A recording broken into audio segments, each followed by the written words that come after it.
আফ্রিকার গভীর এক জঙ্গলে বসবাস করত এক বিশাল আকৃতির গরিলা, যার নাম ছিল গাবু। ছিল খুবই শান্ত, নিরীহ এবং প্রকৃতির সঙ্গে মিশে থাকা প্রাণী। গাবু গাছের ফল খেত, পাখিদের গান শুনত, আর দিনের বেশিরভাগ সময় কাটাত এক বিশাল বটগাছের ছায়। দিন সেই জঙ্গলে এল এক বডি বিল্ডার সিংহ, নাম রেক্স। তার সোনালি লোম চকচক করত, আর তার বিশাল পেশির গঠন দেখে জঙ্গলের সব প্রাণী ভয় পেত। রেক্স এসেছিল একটাই উদ্দেশ্যে, কে সবচেয়ে শক্তিশালী সেটা প্রমাণ করা। রেক্স গর্জন করে গাবুর সামনে চ্যালেঞ্জ ছুড়ে দেয়, যদি সত্যিই শক্তিশালী হাস, তবে আমার সঙ্গে একটা প্রতিযোগিতায় আয়। গাবু প্রথমে রাজি না হলেও রেক্সের অহংকার দেখে সে শেষমেশ সম্মতি দেয়। শুরু হয় একের পর এক পরীক্ষায় শক্তি প্রদর্শন, গাছ তোলা, পাথর ভাঙা, পাহাড়ে দৌড়া। প্রথমে সবাই ভাবছিল রেক্সই জিতবে, কিন্তু গাবুর সহজ শান্ত শক্তি ধীরে ধীরে প্রমাণ করে দেয় প্রকৃত শক্তি শোরগোল নয়, বরং নিয়ন্ত্রণ আর ধৈর্য। চ্যালেঞ্জে তারা একটি বিশাল গাছ তুলে ধরে।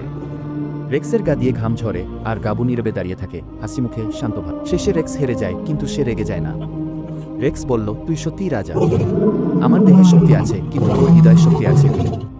দুজন একসঙ্গে হাসল। তারপর তারা একসঙ্গে বসল, ফল খেল, আর সেই দিন থেকে তারা হয়ে গেল সেরা বন্ধু।